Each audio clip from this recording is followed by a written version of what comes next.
Vous êtes de plus en plus nombreux à nous suivre et à participer à l'évolution de la chaîne Afrique N24, et sincèrement nous tenions à vous en remercier.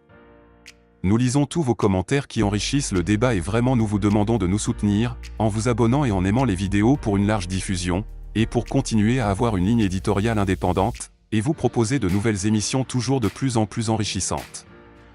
Encouragez et protégeons la communauté Afrique N24, en vous abonnant et en cliquant sur le pouce bleu j'aime sur les vidéos que vous visualisez. Ne restons pas passifs, soyons actifs. Merci et à bientôt. Le bulletin d'information de ce jour.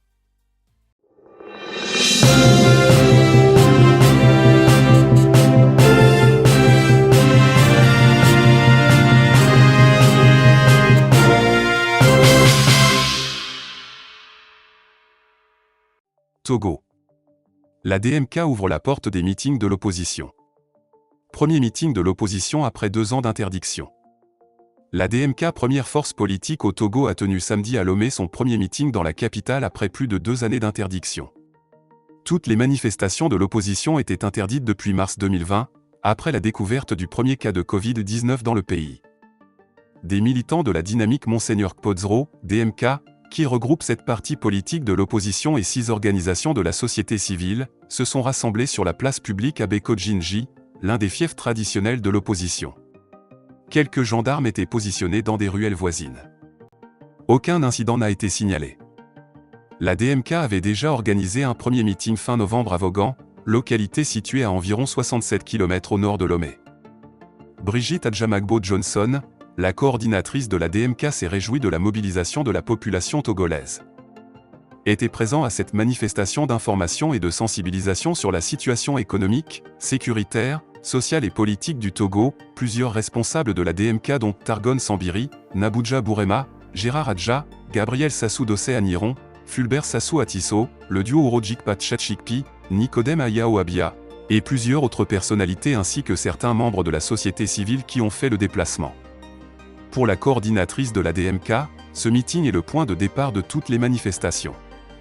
J'ai le sentiment que nous venons de franchir encore une nouvelle étape dans la lutte que nous menons pour libérer le pays. Nous avons démontré qu'il est désormais possible d'organiser des meetings à Lomé et partout au Togo, a déclaré Brigitte Adjamagbo-Johnson, coordonnatrice de la DMK. Il faut que la vie politique reprenne, il faut que les Togolais se mobilisent pour sauver ce pays, qui est en très mauvais état, 60 ans après l'indépendance, a-t-elle critiqué. Inquiétude face au terrorisme. Tour à tour, les responsables de la DMK ont sévèrement critiqué la gestion du pouvoir en place. Ils ont également dénoncé le « silence » des autorités sur la situation sécuritaire dans l'extrême nord du pays. Le gouvernement ne dit plus rien sur les attaques terroristes dans le nord du pays, nous sommes tous des Togolais et devons savoir ce qui se passe avec nos soldats, a martelé Gérard Adja, l'un des responsables de la DMK. Depuis novembre 2021, le Togo a subi au moins 5 attaques dont 2 meurtrières dans l'extrême nord du pays, en proie à des incursions des combattants djihadistes présents de l'autre côté de sa frontière. En décembre, Faure Gnassingbé a remplacé le ministre de la Défense et profondément remanié le haut commandement militaire. Togo. Union de l'opposition, un nouveau départ. Le duo Nicodème Abia ou Urojikpa Tchatchikpi a animé une conférence de presse ce samedi pour commémorer le 60e anniversaire de l'assassinat du père de la nation, le président Sylvanus Olympio. Une rencontre qui a aussi vu la présence des premiers responsables de la dynamique Monseigneur Kpodzro, DMK. L'occasion pour le binôme qui se réclame acteur de la vie sociopolitique togolaise, d'inviter une fois encore l'opposition à l'unicité d'action pour relancer la lutte. Un nouveau départ est encore possible en 2023, soutiennent Nicodème Abia et Urojikpa Tchatchikpi. Voici le contenu de la déclaration liminaire. Déclaration liminaire de la conférence de presse du 14 janvier 2023 des acteurs de la vie sociopolitique togolaise. Entre 13 janvier 1963 et 13 janvier 2023, cela fait 60 ans jour pour jour que la première tragédie expérimentale, néocoloniale France-africaine s'est produite dans notre jeune nation, la nation togolaise à peine née, l'assassinat du seul président togolais légal, légitime et mérité Sylvanus Epifanio Olympio. Cet acte lâche, barbare et sanguinaire, œuvre de colons prétentieux, spoliateurs et prédateurs de biens naturels a été exécuté avec des traîtres à l'intérieur qui, depuis lors, se comportent comme de véritables loups dans la bergerie. Rétrospective obligeante, nul n'a besoin qu'on lui explique que la mort de feu Sylvanus Olympio est synonyme de la restauration du régime colonial français, habillé en noir, fièrement assumé par des Togolais éhontés se plaisant dans le rôle d'un esclave de maison. Pendant ce temps, c'est tout un peuple qui se meurt. Un peuple qui perd son repère, c'est-à-dire condamné à vivre tel une souris de maison, toujours en cachette, se contentant des miettes. En vérité, le peuple majoritaire vit dans la galère voulue et orchestrée par les usurpateurs sans scrupules. Toutes les tentatives pour se libérer du réseau mafieux france-africain se sont heurtées à la volonté implacable des esclaves de maison qui jouent à merveille le rôle de faire jouir aux maîtres blancs toutes sortes de privilèges en contrepartie de bénéficier seulement des restes de table. Pour cela, ils font feu de tout bois, intimidation, répression sanglante, arrestations arbitraires, condamnations extrajudiciaires, contraintes à l'exil de citoyens jugés trop encombrants, menaces de mort, tueries sans enquête, etc.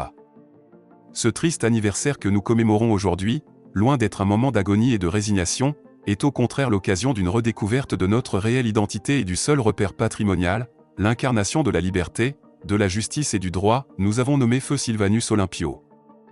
Nous avons le devoir de nous battre jusqu'à la dernière goutte de notre sang, pour que le Togo renaisse.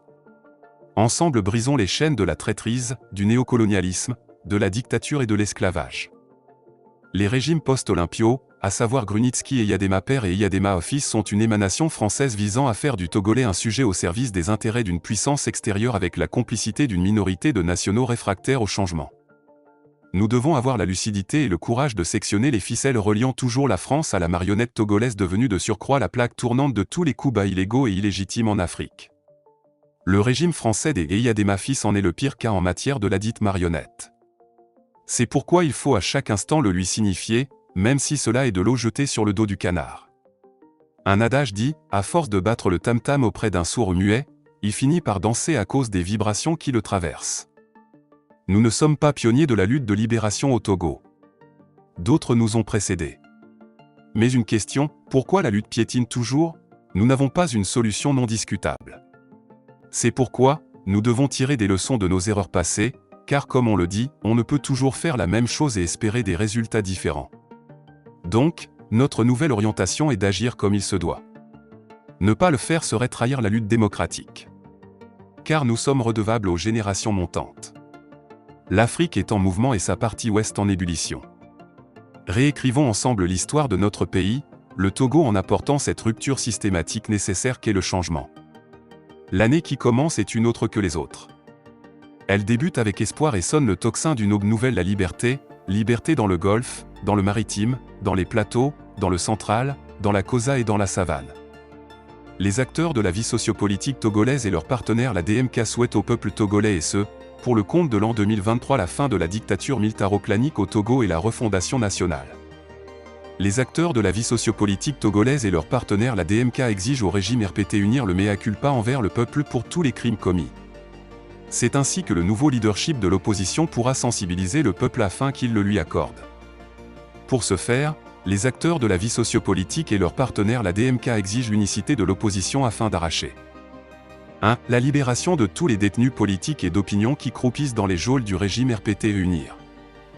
2. La signature d'une amnistie générale, permettant un retour paisible de tous les exilés et réfugiés politiques au Togo, et enfin 3. Les assises nationales inclusives et la tenue d'une transition politique digne de ce nom qui ouvriront la porte d'une refondation nationale et la sortie honorable de la longue et grave crise sociopolitique qui a mis à genoux notre pays le Togo.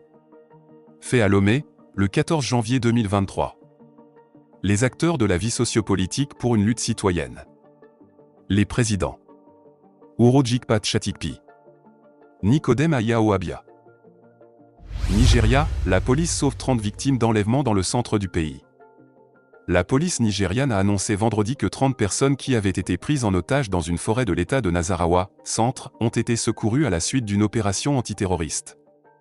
L'opération de vendredi a été menée après réception d'un appel de détresse par la police jeudi au sujet d'un groupe de ravisseurs aperçus dans la forêt de Sardona, dans la zone de gouvernement local de Toto, a expliqué à la presse le porte-parole de la police de Nasarawa, Raman Nansel, dans la ville de Lafia, chef-lieu de l'État. Selon lui, les ravisseurs se sont enfuis dans la forêt dès qu'ils ont vu les forces de sécurité. Les victimes, 20 hommes et 10 femmes, ont été secourus saines et sauves et emmenés à l'hôpital pour y subir un examen médical avant de retrouver leur famille, a indiqué M. Nansel. Le porte-parole n'a pas précisé où et quand les victimes avaient été enlevées. Burkina Faso. Suspension des vols humanitaires du Programme alimentaire mondial. Des concertations sont en cours avec les autorités de Ouagadougou pour permettre aux gros porteurs du PAM de livrer de l'aide aux localités en proie aux attaques terroristes. Les vols humanitaires organisés par le Programme alimentaire mondial, PAM, ont été suspendus au Burkina Faso, mercredi, en raison d'un manque de coordination de l'agence onusienne avec les autorités compétentes, a rapporté samedi l'agence d'information du Burkina, AIB, officielle. Des concertations sont en cours pour la reprise de ces vols, a indiqué l'AIB, citant des sources officielles. Dans une note, le Programme alimentaire mondial avait fait savoir que les autorités aériennes ont demandé la suspension immédiate de l'opération en raison d'un manque d'autorisation de vol. Des concertations sont en cours avec les autorités de Ouagadougou afin de trouver une solution à cette situation et permettre ainsi au PAM d'acheminer des vivres aux populations des zones en proie aux attaques terroristes, selon une source humanitaire. La suspension des vols humanitaires du PAM intervient quelques semaines après que Barbara Manzi, coordonnatrice résidente du système des Nations Unies au Burkina Faso, a été déclarée persona non grata le 23 décembre dernier et sommée de quitter le territoire burkinabé. Avant l'expulsion de la responsable onusienne, 2 citoyens français avaient été interpellés pour activité d'espionnage des forces de défense et de sécurité et expulsés du territoire burkinabé dans la nuit du 17 au 18 décembre 2022. Depuis le 3 décembre 2022, le gouvernement burkinabé a décidé, la suspension jusqu'à nouvel ordre, de la diffusion des programmes de Radio France Internationale, RFI, sur toute l'étendue du territoire national à cause des manquements constatés dans le travail du média français, selon un communiqué officiel. Confronté à une crise sécuritaire alimentée par des attaques terroristes depuis 2015, en plus des actions internes de reconquête du territoire, le Burkina Faso s'est également engagé à diversifier ses partenariats dans le domaine militaire afin d'intensifier la lutte contre le terrorisme. Vous êtes de plus en plus nombreux à nous suivre sur Afrique N24, et vraiment nous tenions à vous en remercier. Nous lisons tous vos commentaires qui enrichissent le débat et vraiment nous vous demandons de nous soutenir pour continuer à avoir cette ligne éditoriale indépendante, et vous proposer des émissions toujours de plus en plus enrichissantes. Merci et à bientôt. Likez la vidéo si ce n'est pas déjà fait. Laissez aussi votre point de vue en commentaire. Abonnez-vous et cliquez aussi sur la petite cloche de notification pour ne rien rater de nos prochaines vidéos. N'oubliez pas de partager aussi la vidéo et de la liker.